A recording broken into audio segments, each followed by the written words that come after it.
Diversos temes, però hem de començar per aquesta celebració, pròxima celebració, que serà el 6 d'octubre, dels 30 anys d'agermanament, que es diu molt ràpid, de Sant Just amb Camoapa. 30 anys, És més d'un quart de segle, com sempre dic. Sí. De fet, ja al quart de segle vam fer magnífiques celebracions i en els quals altres amics amigues d'altres agermanaments van venir i es van sorprendre de l'amplitud que té dintre el teixit associatiu de Sant Just Solidari, la quantitat de gent que estava en els sopars, en els actes, etc. I ara arribem al 30 aniversari amb unes condicions molt diferents. Degut a la pandèmia no ens permeten aquestes alegries. Com ho celebrareu, tot i que la pandèmia no ens deixi fer-ho com abans? Bé, d'una forma discreta, en el fons. Aquestes convencions de les desenes o dels quarts de segles, etc., no deixen de ser convencions i en un moment donat, doncs per què no podem fer una celebració ben sonada el 31, el 32 o el 33 aniversari quan tot això ja sigui un malson passat, no? De totes maneres, sí que val la pena obrir-nos a fer conèixer la població que han passat, que portem aquests 30 anys treballant, donant una porta oberta a Sant Just a la gent que té una sensibilitat solidària i ofertant camins per dur-la a terme en funció de les diferents sensibilitats que tenen les persones que s'acosten. I aquí hi ha hagut molts camins, a part del troncal, del central, com ha sigut sempre l'agermanament en Camoapa. S'ha treballat amb Gàmbia, s'ha treballat amb Cuba, s'ha treballat amb el Sàhara, i en aquest moment es treballa d'una forma magnífica des del meu punt de vista a Sant Just, amb un dels problemes importants de les ferides que té la nostra societat, com és, i sobretot agreujada per la Covid, com la gent gran o la gent amb dificultats motrius, que està sola i que a través del projecte Bici sense edat torna a recuperar la seva inserció social, tornen a ser visibles per la resta de la comunitat. Llavors entenc que per aquest pròxim 6 d'octubre la festa com a tal no serà, la deixeu a posteriori. Són 30 anys d'agermanament, com bé deies, òbviament ara amb la Covid ha canviat totalment el panorama, però també políticament amb Camoapa també ha canviat el panorama. Així és, lamentablement. En aquest moment la situació a Nicaragua és absolutament dramàtica. A nosaltres, com a associació, ens han fet fora. Han fet fora pràcticament a totes les ONGs que treballen a Nicaragua i que no són una corretja transmissió del poder establert. La nostra contrapart allà, que era Asodermo, Asociación para el Hermanamiento Municipal, fa més d'un any que li van treure personalitat jurídica. Per tant, no teniu accés, diguéssim, no, és a dir, esteu fora de Camoapa des de fa temps. No estem fora. Fora em refereixo que no teniu aquest contacte mai estarem fora del nostre poble germà, estem al costat de la gent, però en aquest moment tenim una impossibilitat absoluta de transferència de fons, no podem enviar ni un dòlar, i doncs els projectes no és que estiguin aturats, alguns d'ells, com la Casa de la Mujer, les dones són fortes, són valentes, i degut a que vam estar treballant durant anys juntament amb elles el tema d'autososteniment a través d'un forn de pa que tenen allà, doncs a través del forn de pa tenen alguns ingressos i poden continuar treballant algunes d'elles, i és admirable l'esforç que estan fent sobretot les dones per mantenir activa la Casa de la Mujer i continuar donant servei a les dones de Camoapa, però en aquest moment no poden rebre suport de Sant Just. La resta de projectes que sí que teníeu actius han quedat paralitzats, entenc, per no poder fonamentalment paralitzats. Hi ha algun que no, la ràdio segueix funcionant, amb una situació també dramàtica, perquè es tanca, si la tanquen o no la tanquen. Heu de pensar que, per exemple, el diari principal de Nicaragua, el de més tiratge, que és La Premsa, que seria l'equivalent a Catalunya a La Vanguardia, l'han tancat. A les eleccions que hi ha ara al novembre tots els candidats opositors estan o a la presó o arrestats a casa seva. No hi ha cap candidat opositor al règim actual d'Ortega Murillo. Només es presenten partits de la corda dels orteguistes, i l'última sonada és el Sergio Ramírez Mercado, Premi Cervantes de literatura, que havia sigut vicepresident amb el Daniel Ortega després de la Revolució Sandinista, està en recerca i captura. Sort que no està a Nicaragua, si no l'haurien tancat a la presó. Quin feedback teniu, doncs, de les persones que teniu a Nicaragua? En quina situació es troben? Malament. De quina manera ho afronten? Malament, molt malament.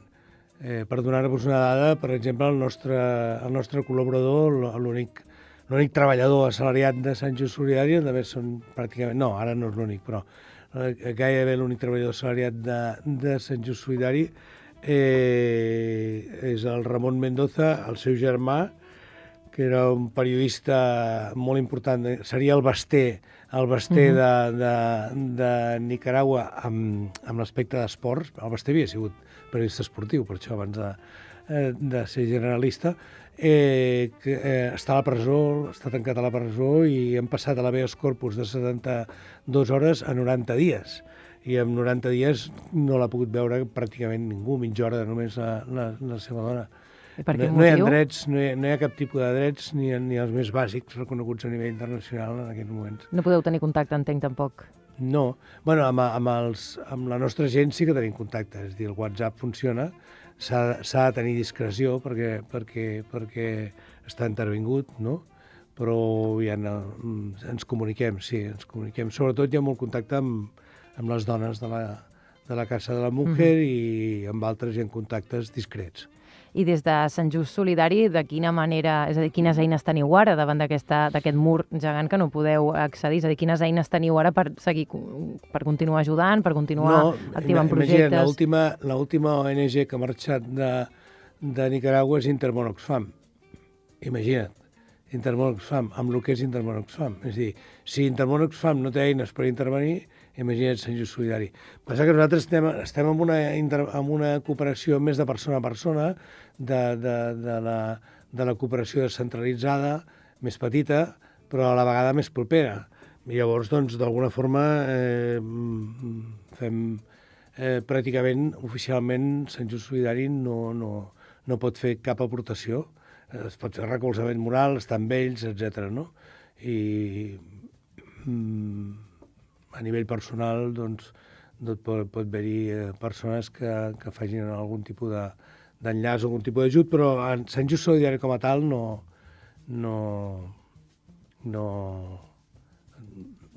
té cap. En aquests moments se li han tallat les ales. No té cap possibilitat de transferir recursos. Una altra cosa és que des d'aquí se segueixi, des d'aquí estem al costat, ells saben que això no serà etern, no pot ser-ho de cap de les maneres, i ens tindran una altra vegada mentre visquem, caminem i tinguem forces, estarem una altra vegada al seu costat i esperem que els que vinguin a darrere continuïn la nostra trajectòria. Retirar-vos damunt de la taula no és una opció, no? No, mai. Els germans són per sempre.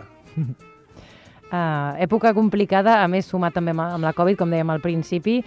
De tots aquests projectes que teniu en marxa, com comentaves, la Casa de la Dona, la Casa de la Mujer, no? És l'únic, podríem dir, que de forma autònoma, no? Segueixen tirant endavant. També tota la part de... Nosaltres hem estat pràcticament un quart de segle treballant amb temes bàsics. Hem posat puntals sobre els quals construir.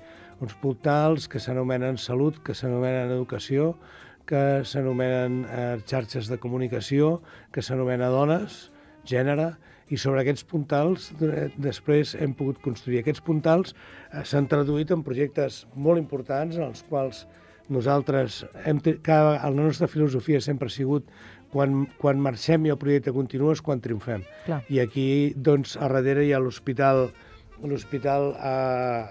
de Camoapa, hi ha una universitat amb 500 alumnes, hi ha la Casa de la Mujer, hi ha l'escola d'adults, hi ha l'arribada de l'aigua potable a la ciutat, hi ha tantes i tantes coses que ara no em puc allargar a explicar d'aquesta trajectòria que hem fet. No? I després, el el pas important que vam fer és dedicar la majoria dels nostres recursos al que seria el desenvolupament socioeconòmic, amb el gran projecte d'aliances que ha durat molts anys, que està durant. I aquest projecte d'aliances ha fet que es desenvolupin iniciatives que estan allà i que perduren i que perduraran.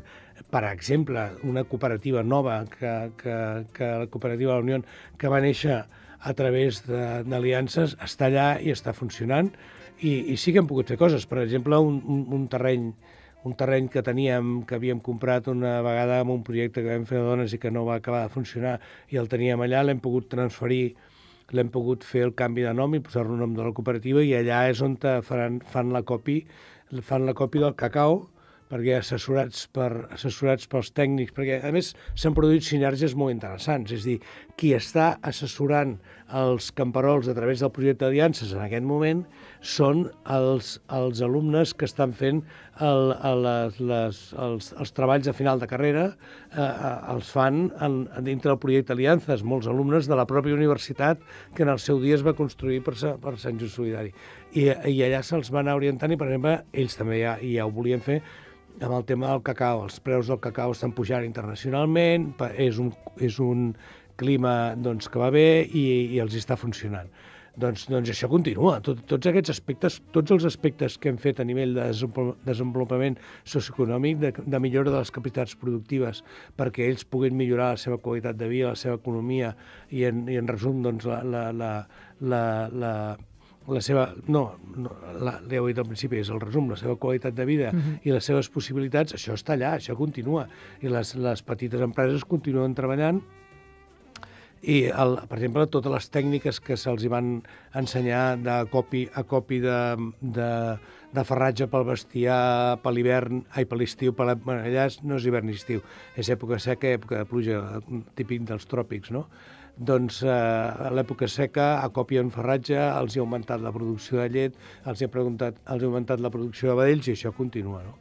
Ara, doncs no, sense aquesta aportació externa, no? Clar. De totes maneres, el motiu de la trobada era el 30 aniversari.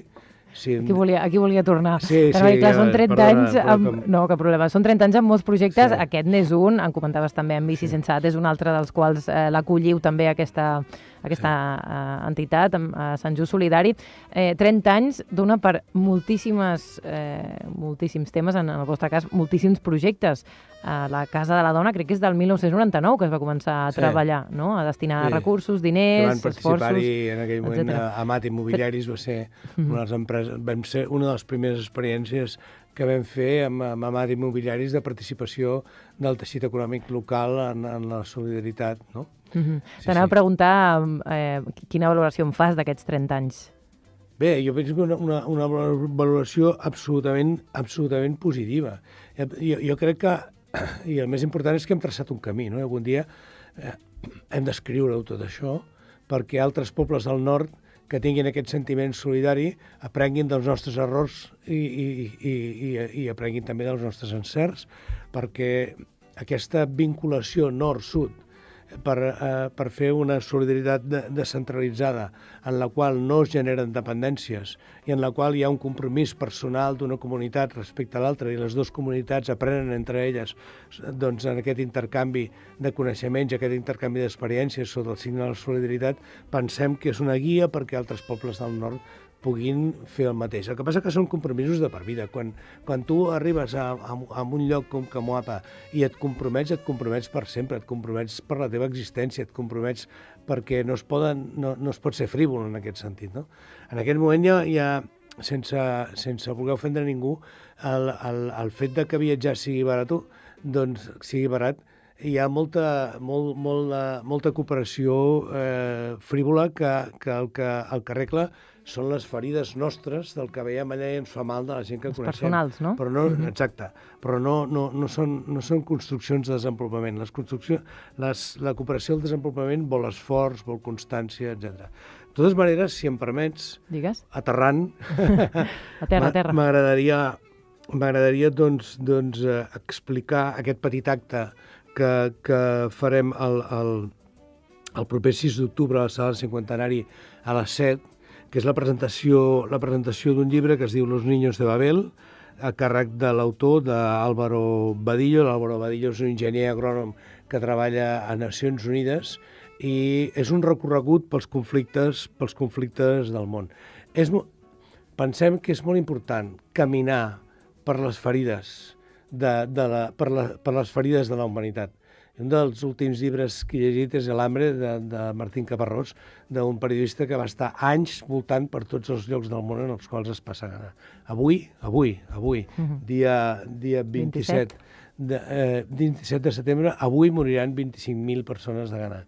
I demà 25.000, i demà 25.000, i l'endemà 25.000. I s'ha de caminar per les ferides del món. L'Álvaro Badillo ha escrit aquest llibre, Los niños de Babel, que tindrem el goig de presentar-lo, com dic, a la sala del cinquantenari el pròxim 6 d'octubre a les 7, i convidem a tothom que vingui, està en col·laboració amb el llibreter, allà hi haurà exemplars per poder-los adquirir, i animem a la gent que vingui a la presentació, pot mirar la web de Sant Just Solidari, i que transitin, que no podem, que hem tingut la sort de néixer a la part del món que els conflictes els veu lluny, però si volem ser realment germans de la comunitat humana, hem de transitar per les ferides del món. En la mesura que puguem, com estem fent aquí, ara, amb la nostra ferida principal, que és la gent gran, amb soledat, i en la mesura que puguem guarir-les, aquestes ferides, o posar el nostre gra de sorra per guarir-les. Animem, a que vinguin a la presentació d'aquest magnífic llibre. I tant. Per anar acabant, Lluís, en quina situació veus o trobes que està ara mateix, com comentaves, el món, diguéssim, la part de dalt de l'hemisferi respecte a la part de baix? És a dir, les ajudes, els projectes, les ONGs que es creen, els recursos que es destinen... A nivell macroeconòmic, si només es mira a nivell macroeconòmic, la situació del món millora. Però si es mira la realitat, la situació del món empitjora. Empitjora perquè cada vegada les desigualtats són més grans. Llavors ja les estadístiques enganyen, perquè, per exemple, el problema és que el creixement de la Xina fa que si més de 1.000 milions de persones, de cop i volta, resulta que d'haver-hi, què sé jo, un tant per cent el que sigui, que passaven gana, passa a la meitat, les estadístiques globals del món a nivell d'alimentació milloren. Però no és cert, milloren a la Xina. El que passa és que són tanta gent que afecten les estadístiques globals, no? El Martín Caparrós, amb aquell llibre que et deia, explicava que quan van caure les Torres Bessones van morir 3.000 persones. I avui encara es parla de les Torres Bessones com un canvi d'era, un paradigma que ha canviat la forma de veure el món. Aquell 11 de setembre, van morir 25.000 persones de gana. I 30 anys després, avui, cada dia moren 25.000 persones de gana igualment. Agreujat en aquests moments pel que significarà el canvi climàtic, pel que significarà l'escalfament global per totes les zones calentes del planeta, subsaharianes, etc. Ho veus amb ulls positius per això? És a dir, el futur, diguéssim, solidari o no massa? Jo veig veig aspectes positius, no? Veig aspectes positius. Jo penso que els moviments del canvi climàtic han fet entrar en consciència tot un sector jove en el qual se'n donen compte que la societat que se'ls entrega, la societat que reben respecte de les generacions anteriors és una societat pitjor de la que s'han viscut en els últims decennis, no? En el sentit de que és més insolidària perquè les distàncies, els desequilibris, les desigualtats són molt més grans. Però, en canvi, jo penso que el canvi climàtic provoca tota una reacció que fa aterrar en l'anàlisi socioeconòmic, en l'anàlisi polític, perquè quan un entra a analitzar el canvi climàtic, els últims llibres de la Naomi Klein No, Naomi Klein, per exemple, és interessant. És interessant, esto lo cambia todo, no? No pots deixar d'entrar a l'anàlisi de què significa el capitalisme i què significa l'últim canvi important després de la Reagan i la Thatcher de l'ultraneoliberalisme, què ha significat això i quines conseqüències ha portat al respecte. És a dir, entrant pel canvi climàtic s'arriba a l'anàlisi crític de la societat. I això jo penso que hi ha desenes de milers de joves que estan entrant en aquesta dinàmica i això em fa augurar un futur més crític i amb més capacitat de reacció. Una aportació individual, en definitiva, també acaba fent una aportació global, de col·lectiu, de país, de comunitat, etc. Lluís Casals, president de Sant Just Solidari, gràcies per passar per aquí. Hem de deixar aquí l'entrevista. Per més informació, animo també a les persones que ens escolten a que vagin al vostre web, a justsolidari.cat, i si hi ha qualsevol tema que volen consultar, participar, aportar, de ben segur que serà ben rebut. Lluís, moltes gràcies i moltíssima sort amb el futur de Nicaragua i d'altres projectes que teniu en marxa. Gràcies a vosaltres i ja us dic, el 6 d'octubre a les 7 a la sala del Cinquantenari. Moltes gràcies.